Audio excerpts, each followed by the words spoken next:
All right, everybody. Good morning. Happy Sunday. It's going to be a members only Patreon exclusive. I'm having a sneeze attack right now, so if I end up sneezing in this video, please give me some damn grace.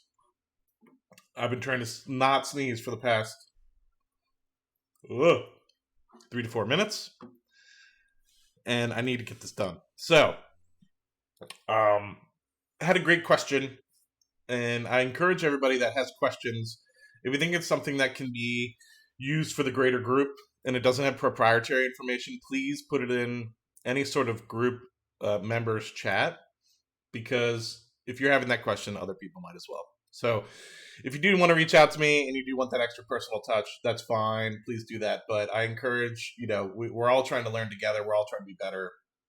So I do encourage you guys to use those member channels. That's why I set them up. So you can have access to me as well as maybe learn from others or get that diversity of thought. And that's really where that hopefully comes in. And a lot of times we all have the same questions or we're all learning together about something new. And this could be an area. So, I'm using this question that was asked to me personally and hopefully addressing a lot of you guys' concerns, because a lot of people right now are trying to rush into options. And I encourage people, once again, that options may or may not be the right fit for you. Please just always be concerned about, whether or not that fits into your strategy, right? Understand something a little bit more in depth, take a little bit more time. Don't just rush into something, because as we've seen, something like covered calls or cash secured puts can really put you in a bind. So what I'm going to show you guys today, these are going to be what we're talking about when we say rolling covered calls, rolling cash secured puts. Maybe Rocket Lab isn't the best one, because I think that there's still a lot of room to go on this one, but maybe we should use Palantir, because that's one I know that's near and dear to a lot of people's hearts, and unfortunately a lot of people are stuck in covered calls in this. But let's just say, for example, let's look for the past month. Palantir, maybe the last 3 months, it's been on an absolute tear, right? 80% just in the last 3 months, believe it or not. And we peaked out about 82. We did this dippy dip in early January, mid-January. And now we're kind of coming back on a double top here. Where it goes from here, you never know. We do have earnings, not this week, but the following. So in about 10 days, we'll have earnings. And so who knows where we go from here? Do we gap up? Do we gap down? Regardless. But let's just take, for example, that last week you wrote the $80 covered call and you're terrified for your life. And you have the $80 covered call for January 31st, which is this upcoming Friday, because we're talking about this on the 26th. And so if you hear any noise, it's raining pretty bad. I got the window right there. So, but let's say you have the $80 and you're like, you know what? I don't want to risk it. Come Monday, I want to roll this bad boy out. So if you're looking at this, maybe you wrote this, a couple weeks ago. In fact, maybe what we can do is just actually look at this on a, let's just see. Can I just look at this from like a watch list perspective? Add to watch list. View watch list. And so you can see the actual cover call itself was $1.74, right? And let's just say, actually, let's look at that same 3-month chart. It dipped really, really hard. So you might be at 34 cents. When it dipped down, you thought for some reason it was never going to get back to 80. Boom, you had this reversal over the past week, and it's getting closer to 80 again. It was over 82 at one point, and you're like, I just want to get as far away from this as possible, completely understand where you're at. So let's go back to the stock and show you exactly what we were kind of just looking at. Dip down, you wrote it to $80 because you thought, hey, we went down to 64, no way we're going back to 80, and boom, here we are, back close to 80, and you're like, just get me as far away from this thing as possible. I need to roll. I want to make sure I'm not there, etc. Now, of course, within here, you're going to have earnings, which I generally don't like to write over earnings, but that's just happenstance, right? So we're talking about the $80 Palantir January 31st. So let's say you open up on Monday and it's $1.88, right? What does exactly rolling mean? Well, rolling, you could always roll for a debit or a credit, but in this case, most of the time, I always want to roll for either even or a credit if I'm trying to get up and away, like meaning I want to just make sure that I am able to get out of this thing unscathed. Now I roll a lot, right? So like I'll even roll for like I'll say like I rolled something that doesn't always mean a negative connotation, like I think a lot of people believe. So just because you roll something, that just basically means you're rolling out in time, right? You're going out in time. Doesn't necessarily mean you're going up, down, sideways. It just means you're going out in time, and that you can roll for a credit or debit. So rolling don't have a negative connotation or anything with it. I roll all the time. So even if I'm like at a 90 or 95% profit, I'll roll out in time just because I want to keep that theta always going, right? The theta component here is time, right? So, for example, you have $1.88 here in premium, and this is all extrinsic. Keep in mind, extrinsic meaning it's out of the money. We have an $80 call here. We're at $79 on the actual underlying price. So if it stays at $79 between now and January 31st, sorry, you're going to be losing 23 cents a day, which is a good thing, and premium. And this will accelerate, I'm sure, as you get closer to next Friday. But where I'm going with this is, you're saying here, you have $1.08 in premium, $1.88 in premium. You want to get the hell away from this $80 as much as possible. You want to roll out in time. So remember this $1.88. So you're saying, okay, as long as I just want to get out of this thing, I don't want to be anywhere close to it. I don't care if it's a break even or whatever. I just don't want to roll for a loss. Okay, well, that leaves you an opportunity to roll out very far. You can get to this $93 just by rolling out. Keep in mind, the reason why this is probably so high is due to the fact that we have earnings, right? So that generally leaves a large spread. And so premium, generally speaking, goes up massively because of that. But that allow you to move up to the 93. So you go from 80 to 93 within a week, which obviously, generally speaking, you won't have that $13 gap up that you could do. But there it is. I mean, there's that. I mean, if you really, really, really wanted to get out, and this is what I don't recommend, a lot of people immediately be like, well, let me go to the February 28th, right? Or something of the like, and go super far out in time. And it's like, okay, well, that allow you to get to like the $100 or the 95 to 100. But to me, that you just kind of burned, like you were able to get within a week to $93. Why burn another 3 weeks and only try to get to like the 95 or 100, right? It just doesn't make sense to me. So I generally, in the case of rolling, go shorter in terms of time horizon to give you more flexibility because, for example, you don't know what the hell's going to happen with the stock between now and January 2026. But some people might be like, we'll go to January 2026. And unfortunately, you don't get as many strikes as you want. But, some people will go out, let's just say even into July, maybe that'll help. You can't even go out to July. It's not enough strikes. But let's just say even still, you're like May 16th, $120. Well, now you're stuck in this contract, right? And then, of course, if the stock goes down a big bit, you can close this out and start to roll it down. But like you have this time component always, the theta. And look, now you're only at 4 cents a day for these May contracts. So for me, the reason why I am doing any sort of reason for covered calls or cash secured puts is this theta component. It's either a strike at which I want to sell the stock at, or it's kind of that theta burn. And so the best time to get theta burn, some people like to do the wheeling strategy. I try to stay away from that because the wheeling strategy is very focused on like never owning stock. And so that's a key thing that I want people to kind of understand is like wheeling is great. It's a strategy, but it's not my strategy. My strategy is to hold stock long term.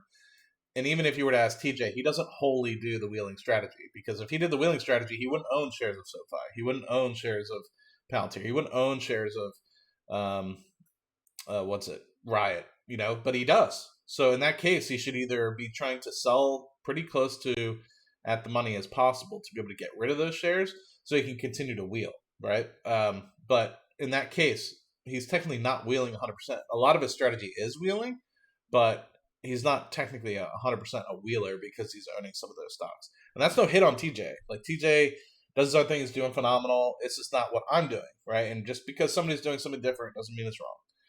So hopefully that makes sense a little bit. So it allows you to roll out. And somebody was kind of confused and asked that question, like, well, why didn't you roll out for a higher premium on Google, for example? And maybe let's take a quick look at that one as well.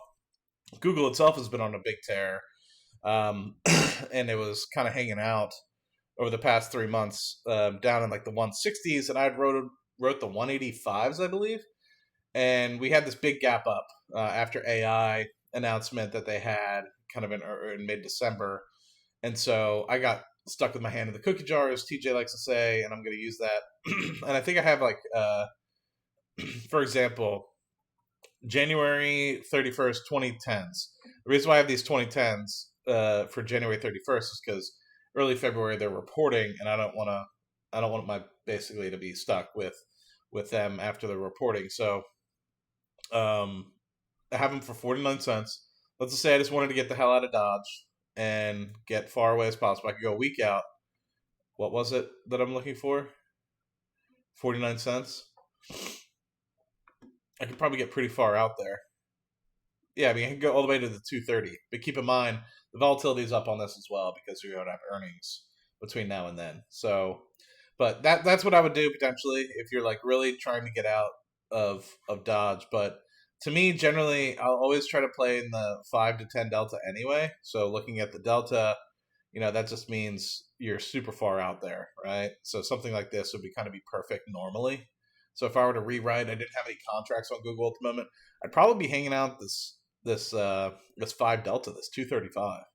You might be like, well, it's only 39 cents, Matt. It's like, well, why am I in the stock? I mean, I'm in the stock because I want to own it. I'm in the stock because I think it's important to own it, and I think eventually it's going to be a $5 trillion company. So, am I really trying to?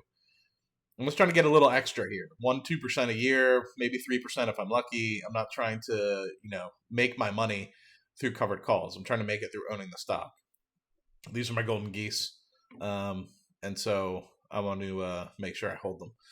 As for the put side, there's a lot of companies I could use. I don't want to use Enphase because I don't want to encourage people to buy it, because I've always been very bearish on Enphase, but for some reason, some people in the community convince people to buy Enphase, and I'm just flabbergasted how. But good luck to everybody in Enphase.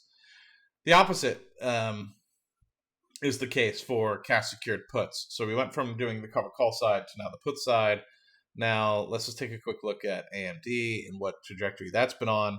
Unfortunately, it's been down and to the right, 20%, 21% over the last 3 months, flat over the past year, 33% down over the past year. Sorry, I meant flat year to date, and 33% down on the last year. And this past month been pretty terrible, 21%, I think it was, or 3 months, 21%. So you might be stuck in the opposite situation where you're like, you know what, I don't want to take them yet, and I'm kind of stuck. Let's do something more drastic. Let's just say you're in the 130s. So you're in the 130s for this Friday, and obviously you're in the money, 122, right? So you're $7 in the money at this point, and you're like, shit, I wrote the 130s for January 31st. This thing's going against me pretty tough. Sorry. So in this respect, you're probably saying, like, I don't know, like, I would rather take it down another little bit, maybe to the 120s or something like that before I take assignment.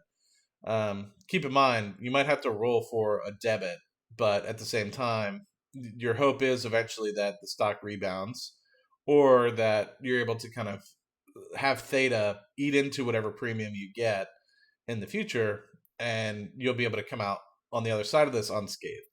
So you're at the 130s, so you're looking for $7.30 credit. Now keep in mind, credit, when you're talking about selling puts,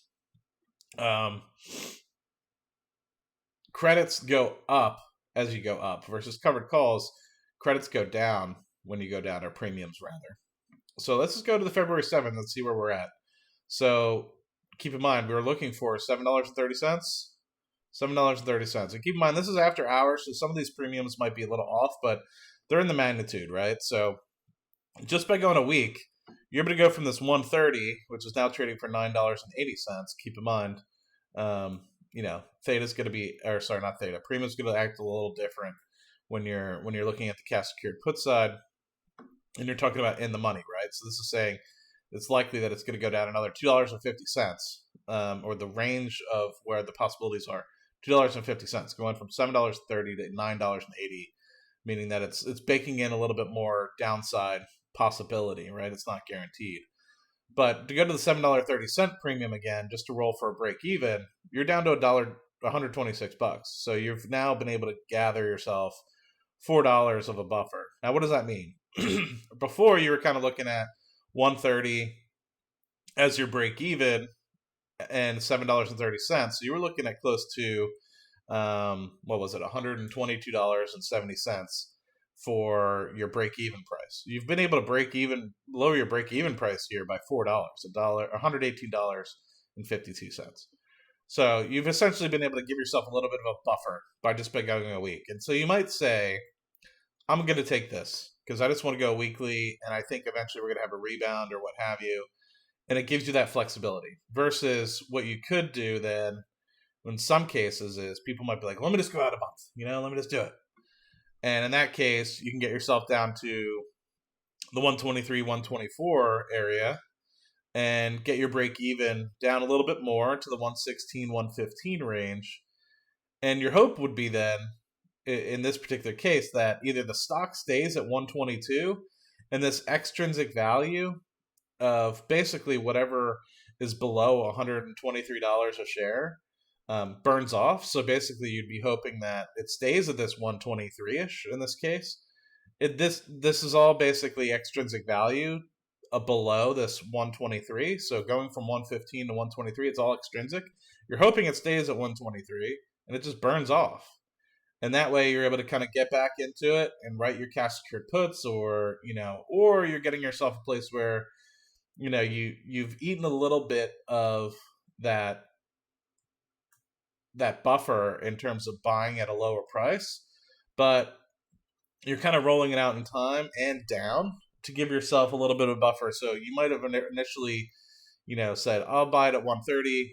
You're seeing the fundamentals. You're like, actually looking at a little bit more. I'm more okay with 120-ish.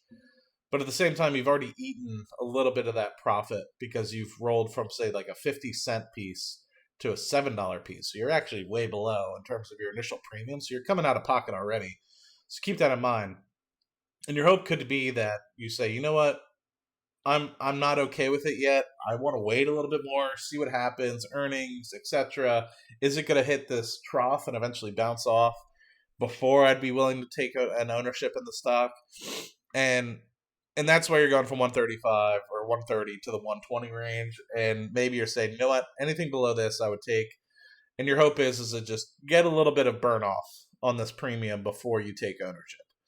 That's why you would do something like this. And, that's potentially the case. Or you could just literally just wait. Maybe you wrote the 50-cent piece in the January 30 piece, the January 31st. You wrote this 130 for, I don't know. Let's look. Let's add it to the watch list. Let's check a quick look on when you maybe have wrote it and what it would have been about. Maybe 3 months ago you wrote it for. This has always never been the best. So maybe this isn't the best example. Maybe because it's a January 31st piece, but. Yeah, maybe you wrote it for the $7 and you're like, you know what? I'm pretty much break even on this. Maybe you wrote it for $14. So maybe this has actually been really good for you already. Just knowing that this is a rather short. It's only been open a little bit, but maybe you wrote it last month and you're like, all right, I wrote it for $14. I'm already at 50% profit, but I want to take that 50% profit and lower my cost basis. In this particular case, this is actually really phenomenal for you. If this is what you've actually been involved in. So you already, let's just say, wrote this at $15. Now at the 130, it's down to $7. So you're in the money. Sorry, you're in profit at this point. You could close it out and call it a day if you really wanted to. But let's just say you still really want A and D. You just want a little bit more buffer, right? You're getting a little greedy here, and that's okay because you already made money. You already made 50%, 30%, whatever, But it looks like this is kind of like the lowest this has been, which is actually a good thing. So keep in mind if this was like last week's contracts. I think last week the 20, what were they? The 24th contracts. Those might have been, or maybe it was the 17th was the monthly contracts. But regardless, generally, there's always a monthly contract that's always big. It's like February 21st is going to be the monthly contract, and there's the March 21st, April 17th. So it's always kind of like the third Friday is always the biggest. And it's always the one that kind of shows up first, as you can see, April, May, etc. So in this particular case, this is a good one to look at because you're probably already, if you're in this case, already up. But maybe you just want to take that little extra buffer, get yourself a $4 extra. And this could be a good thing. You can literally grab $4, go out an extra week, grab an additional $4 of lowered cost basis, and just capture it, which is great for basically even, just by going out an additional week, which is absolutely phenomenal. And you'd be able to get another 23 cents a day in theta decay, and hopefully it stays in this $122, $123 range. You get an additional $4, and even still, you'd get extrinsic value burn, hopefully of close to $3-4 here, because you've now lowered it a pretty good amount. So it was 122. That's basically the current share price. You're going out a week and saying, hey, I want an additional $4 of extrinsic value. Hopefully this burns off and you get from 118.52 to the 122.85. It's like $4 and some change. And you've now been able to pocket an additional $3-4 in cost basis and call it a day. And so that's kind of really what I mean by like rolling out in time. But for example, like what's something I just rolled out in time, or will be rolling out in time. So I have like these Rocket Lab 35s. So this is going back to covered calls. I had 35s actually. I have next week for the I have the 36s. Oh, they're adding in 50 cent pieces. That's good. So I forget what I wrote these for, but it was actually a pretty good deal. And then the stock went up a good bit. So it turned out to be not as good of a deal. But it is what it is. So I think, yes. So I think, I don't remember when I wrote them, but I think it was sometime along here. I don't want to pull them up on my, actually, I might as well pull it up on my, and then I'll close this video out because it's already 20 minutes long, and hopefully you guys get the concept.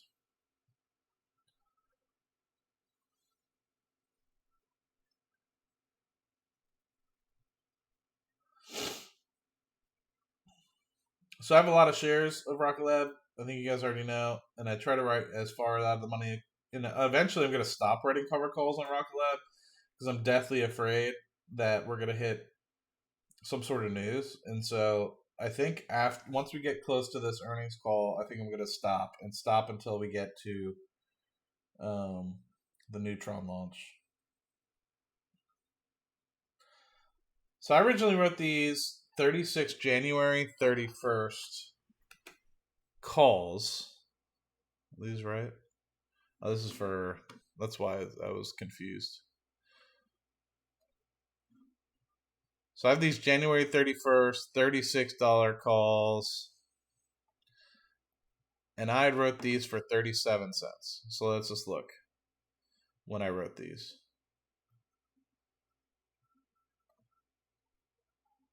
Oh no, wrong expiration again.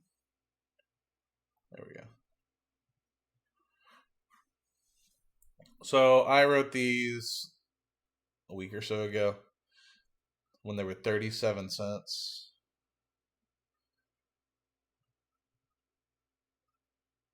I don't remember when I wrote them.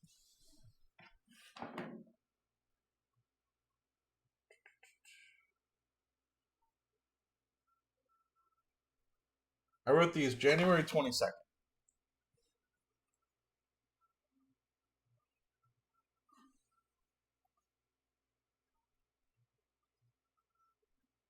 for 37 cents.